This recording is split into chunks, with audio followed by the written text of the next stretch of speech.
brought before us testimony after testimony of people who seem to claim that without the gambling proposal to pass, their plight would be much worse.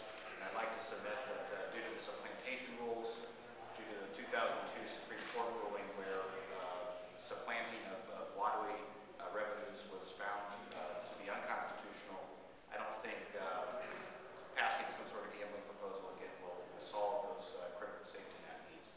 So I'd like to submit that not only do we have a very serious moral issue here, a very serious walking right in the line of the trust of the Ohio people, an issue of a lack of moral character and will by our governor of doing an about-face.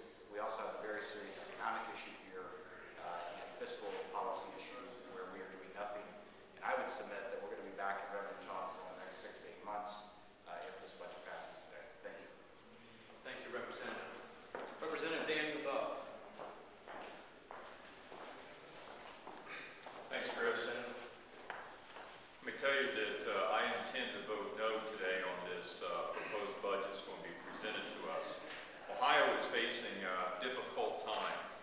The economy, as we know, is in the tank, and unfortunately our governor, Governor Strickland, is following right along in the footsteps of President Obama when he is spending more money, a lot more money than what we've got coming in.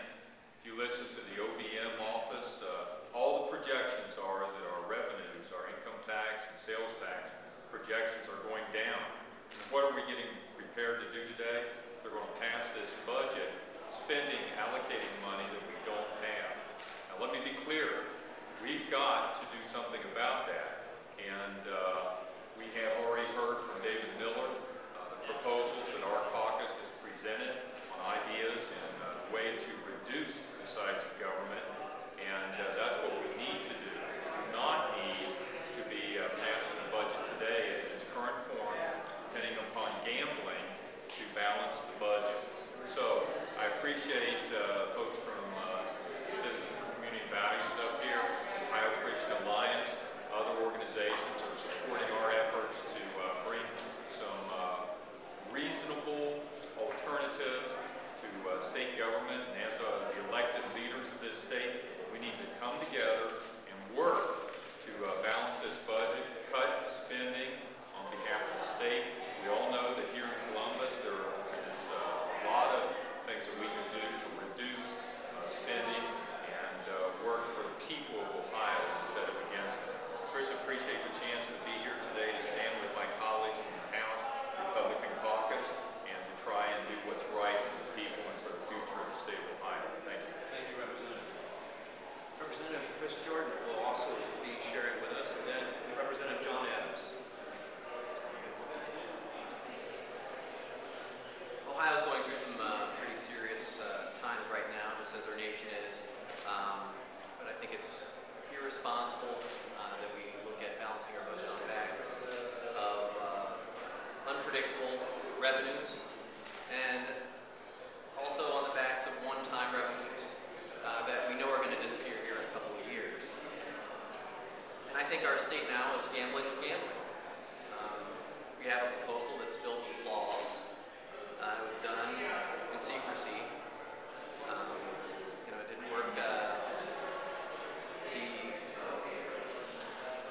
The education problem wasn't fixed with the Ohio lottery. Keno isn't doing nearly what the governor projected and predicted that it would. And unfortunately, I think this may be the third strike, and Ohio might be out due to this, and we're going to be coming back to back. 70% of my district has said no 4 times in a row on similar gambling proposals. And I just think it's irresponsible that we keep going back to the same flawed ideas.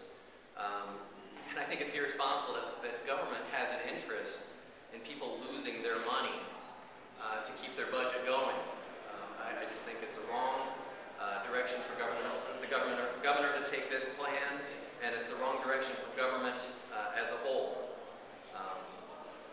And then a couple years later, we're going to have to come back and take care of the social ills that are created by this, and because our legislature and our future elected officials feel guilty of what happened, we're going to have to create some new program and take care of all the problems that this is creating. And I've seen the same study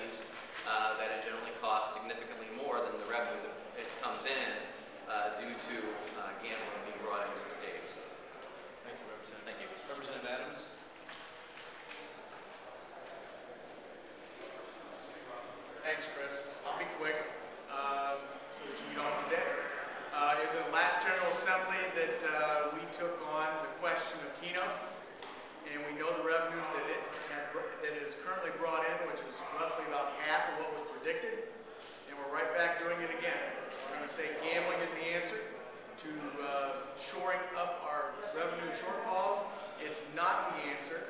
Keno wasn't the answer. This will not be the answer. The answer has been proposed by our caucus in the House several times. It is a spending problem. We've offered solutions only to have them not heard by the majority party. And we will continue with our conversation with the media to let them know that the only answer that we need in this state is to cut spending. And the comment was made earlier that you cannot tax your way into prosperity through gambling. Well, that is also a statement made in similar context by Arthur Laffer that you cannot tax your way to prosperity.